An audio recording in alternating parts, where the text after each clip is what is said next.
Hi, I'm Allan Arkush with a trailer from hell and a musical question. What is the most influential band to sell the least number of albums? There's a few hints in the room. Yeah, you guessed it. Here's the album, The Velvet Underground, produced by Andy Warhol. This is the iconic cover with the banana, which is not peeled, which makes it worth something. And here's the back. And this is what I stared at in 1967, probably at Bleecker Bob's. And for the life of me, up till recently, I couldn't figure out why I bought this record that kind of changed my life. Because I'd never heard of the band. I never heard them play, and certainly I never heard of the guitar player Lou Reed or John Cale, the cello player from Wales, and the drummer Mo Tucker played the drums standing up. And then recently, our trailer from hell made it all make sense. Todd Haynes' documentary, Velvet Underground. It draws the connection between this band and the avant-garde scene in New York, because that's what they were all about.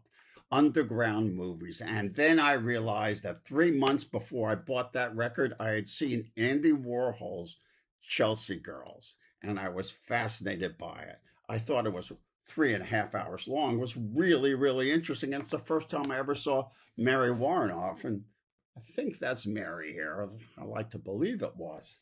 Anyway, I love the band, and he really goes into explaining their connection, and you see so many things that at the time I was starting to get to know. This brings me back to my days in the East Village, and they were serious.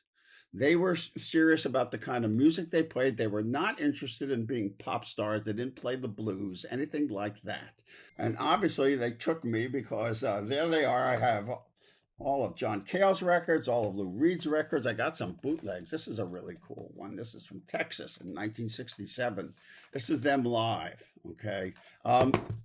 They broke up. They just didn't last. And Lou, well, I got to know Lou. I may get crazy with him, and I used a lot of his songs and television shows. So I have a real feeling for this movie. This movie made me very happy, took me back to a time that I found fascinating. So Todd Haynes, Trailer from Hell, Velvet Underground. Let's start with some glorious noise. We have all come here together. Over there, Andy Warhol. The movie needs a bit of context. We have this chance to combine music and art and films all together. We're sponsoring a new band. It's called the Velvet Underground. And me, I'm in a rock and roll band. This trailer is like a 45 that I could play over and over. That was my first time in New York, and I was appalled. This place is filthy. The movie's picture and sound design are outstanding. It was outrageous. People came because the cameras were running. They thought they could become famous.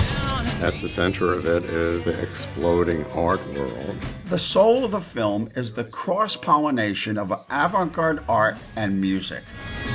We started getting a following, but a lot of radio stations wouldn't play our stuff. No other band paid so much attention to music theory. We were studying natural harmonics. I tried playing them on my college radio show, but the frat boys begged me to stop, so I would immediately play Venus in Furs. That weirdness, it shouldn't have existed in this space. His music sounded like nothing else, and all of a sudden, it would stop like that, and the audience would be dead silent. The Velvet Underground had hypnotized them. Thank you, Jonathan Richman. Their lyrics were influenced by Hubert Selby and Jean Genet. Very clear that there's no difference between being a writer of the book and a writer of lyrics. Introducing my favorite whip dancer, Mary Warrenoff. Hi, Mary. I was interested in communicating to people who were on the outside. They were going to blaze a trail, which eventually they did.